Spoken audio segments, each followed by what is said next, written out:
Em maio de 2011, um operário está transformando o segundo andar de um banco em um escritório.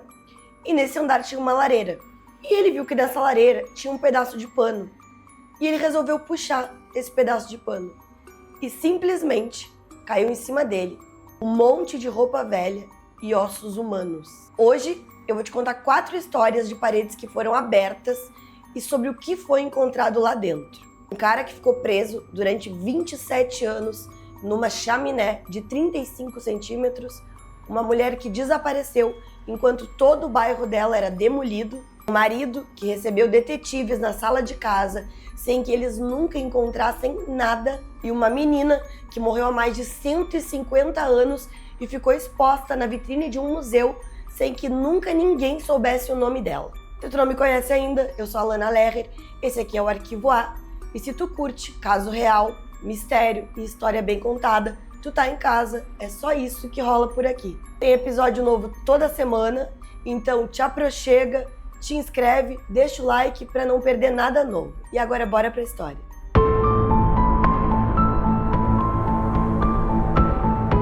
Em maio de 2011, um operário tá transformando o segundo andar de um banco em um escritório. Aquele andar estava fechado há décadas e ele só estava servindo de depósito naquele momento. Então ele viu um pedaço de pano numa lareira e ele resolveu puxar. Quando ele puxou, caiu um monte de roupa velha e ossos humanos em cima dele. Nesse amontoado de coisas, tinha uma camiseta amarela, um jeans, um tênis azul, uma revista, um relógio e uma carteira que continha uma certidão de nascimento dentro dela e algumas fotos. O nome desse cara era Joseph, ele tinha 22 anos e ele tinha entrado nessa chaminé em janeiro de 1984, 27 anos antes. Essa lareira onde ele foi encontrado, ela tinha uma chaminé que ia até o topo do prédio. E essa chaminé, ela tinha 35 centímetros. Só que tinha um problema. Quando chegava no final, na entrada da lareira, ela afunilava, ficando apenas com 7 centímetros. E ele entrou por cima, pelo telhado. Ele colocou o pé primeiro. Então, conforme ele foi entrando, ele foi ficando preso. E para subir, ele precisava usar o braço. Só que o braço dele tinha ficado preso na parede, então não tinha como ele retornar. Ele estava a 6 metros da rua. Então, mesmo que ele gritasse, que ele pedisse ajuda, ninguém tinha como ouvir ele. Ele morreu em poucos dias dentro daquela chaminé. E o que ajudou nessa demora toda para encontrar o corpo foi que 3 anos depois, eles cobriram todas as chaminés que ficavam nos prédios no centro da cidade. E também não tinha nenhum familiar procurando por ele. Na verdade, só quem estava procurando pelo Joseph era a polícia.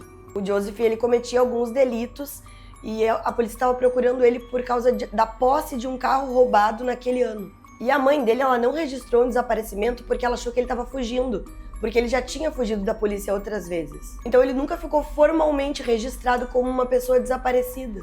Então pensa, a família achou que ele tinha conseguido escapar de novo. E a polícia não procurava por um desaparecido, procurava por um foragido. Provavelmente ele foi cometer um assalto mal pensado, não levou nenhuma ferramenta, não sabia que a chaminé afunilava no final e acabou ficando preso lá dentro. O próximo caso, ele também tem um espaço pequeno demais, só que dessa vez ninguém sabe se foi acidente ou não. Em Houston, no Texas, tinha um bairro todo daquelas casinhas de madeira dos anos 30, aquele padrão bem americano, sabe? Um andar só, com varandinha na frente. E aí chega uma construtora e ela quer derrubar o quarteirão inteiro para fazer um condomínio de luxo. E os vizinhos começam a vender. Um vende, outro vende, e assim vai desaparecendo as casinhas. Menos uma, a da Mari Cerruti. Ela tinha 61 anos, ela morava sozinha e ela não quis vender a casa dela. Mais do que isso, em fevereiro de 2013, ela chegou aí na prefeitura, numa reunião, para se opor contra esse projeto dos condomínios de luxo. Nessa reunião da prefeitura, ela chamou os construtores de os caras do mal.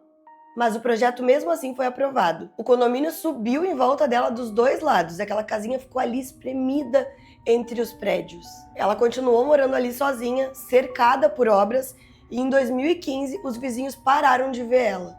Eles perceberam que estava acumulando muita correspondência na porta, que tinha uma janela quebrada, então os vizinhos chamaram a polícia e a Mari foi dada como desaparecida.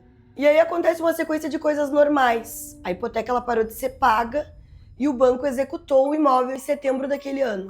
Aí uma equipe limpa a casa, as coisas dela são vendidas, a casa é reformada, um comprador entra e reforma de novo, aluga. Pensa comigo quanta gente passou naquela casa. Polícia, pedreiro, equipe de limpeza, comprador, inquilino.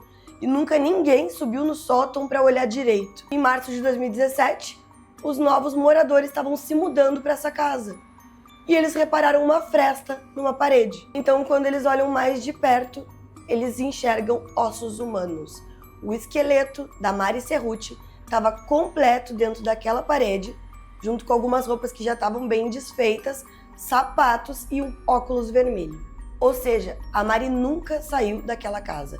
Enquanto o banco executava o imóvel, era reformada a casa 2 vezes e alugada, ela estava ali dentro da parede. A conclusão da polícia foi acidente. No sótão tinha uma tábua quebrada e a fresta dela dava direto pro vão dentro da parede. A teoria é que ela pisou ali, essa tábua cedeu e ela ficou entalada. Só que teve uma vizinha dela que nunca aceitou isso, porque ela disse que o vão ele tinha menos de 20 centímetros.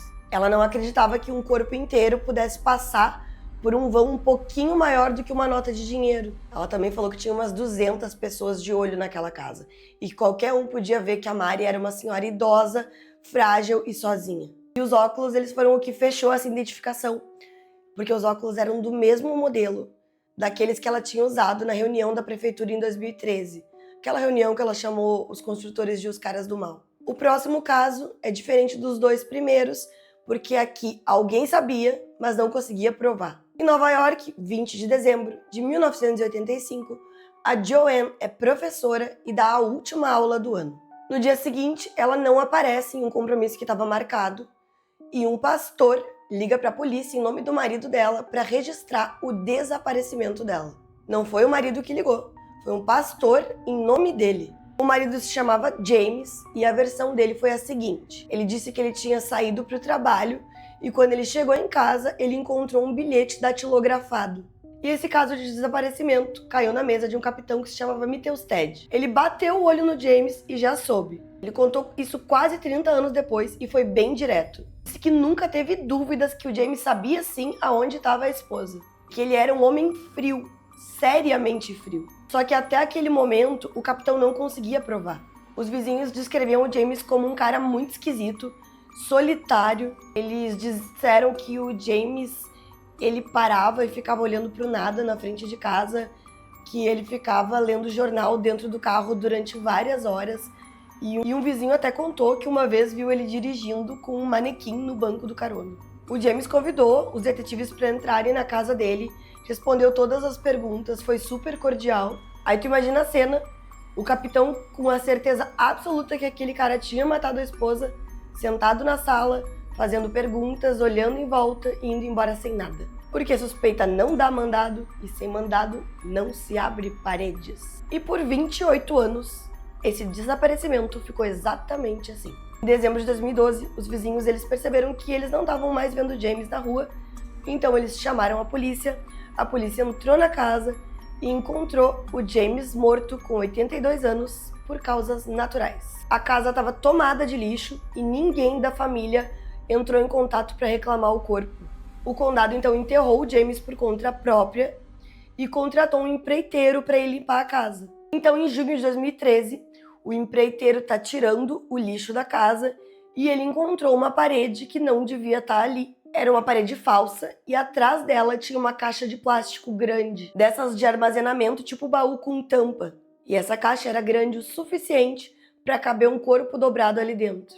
E dentro desta caixa, eles encontraram a Joanne. O corpo estava esqueletizado dentro de um saco plástico enrolado num lençol. As mãos dela estavam amarradas com corda e faltava um pedaço bem grande do crânio. Aí foi descoberto que ela tinha sofrido um traumatismo craniano por força bruta. O cara escondeu ela na parede da casa e continuou morando lá por mais de 28 anos. O próximo caso aconteceu muito antes desses outros 3 que eu te contei agora. Em novembro de 1978, em Illinois, nos Estados Unidos, um casal está reformando um apartamento onde eles moram. Era uma coisa simples, eles estavam tirando um rodapé quando, de repente, caiu um pedaço de osso. E esse osso era uma mandíbula humana. Então eles chamaram a polícia e a polícia encontrou dentro da parede um crânio parcial. Então eles mandaram esses ossos para uma universidade, onde foi confirmado que eram ossos humanos. Um professor da universidade estimou que esses ossos fossem de uma mulher jovem e que eles já tinham muitos anos. Só que naquela época, em 1978, não existia nada nem perto da genética forense que a gente conhece hoje. Eles não tinham nome, não tinham data, então sem jeito de avançar, essa investigação parou. Como na época eles não tinham recursos para descobrir quem era essa pessoa, esse crânio ele foi doado para a Sociedade da Batávia. Ele ficou exposto no museu da cidade até 2021. Em 2021, esse crânio vai para um legista do condado que se chamava Rob Russell. E esse legista decide fazer o que ninguém fez em 43 anos. Ele quer descobrir quem ela era. Só que descobrir isso custava dinheiro.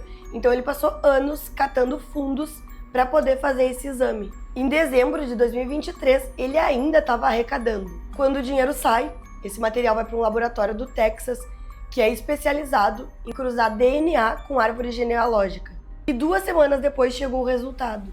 Eles tinham conseguido montar uma árvore genealógica inteira com parentes vivos. O nome dela era Esther Granger, ela tinha 17 anos e ela morreu em 1866, um ano depois do fim da Guerra Civil Americana. Eles acreditam que ela tenha morrido em complicações depois do parto. Só que ela não morreu naquele local que ela foi encontrada em Illinois.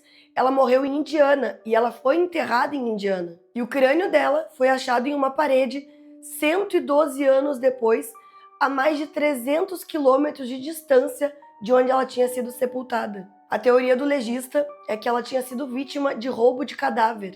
No século XIX, os médicos precisavam desesperadamente de corpos para poder estudar anatomia. E a lei não fornecia quase nenhum corpo. Então existia um comércio paralelo. Gente que abria cova fechada de madrugada e vendia o conteúdo que encontrava lá dentro. E uma menina de 17 anos era exatamente o que esse tipo de comércio procurava. Como o crânio dela atravessou 300 quilômetros de distância e foi parar em Illinois, até hoje ninguém conseguiu explicar. Ela foi enterrada de novo em um nicho doado pela prefeitura e o tataraneto dela participou da cerimônia. Ele disse que estava sentindo uma sensação de encerramento. 4 paredes e em 3 desses casos, o que resolveu não foi a investigação, mas uma reforma. Alguém pegou uma marreta e por um motivo qualquer, a resposta caiu no chão. E aí fica uma pergunta. Quantas paredes dessas ainda estão fechadas por aí? Me conta aqui nos comentários se tu já ouviu falar de algum caso assim aqui no Brasil. Se tu ficou até o final, deixa um like e considere se inscrever no canal para não perder nada, porque aqui todos os dias a gente abre um caso novo. Um beijo e até o próximo!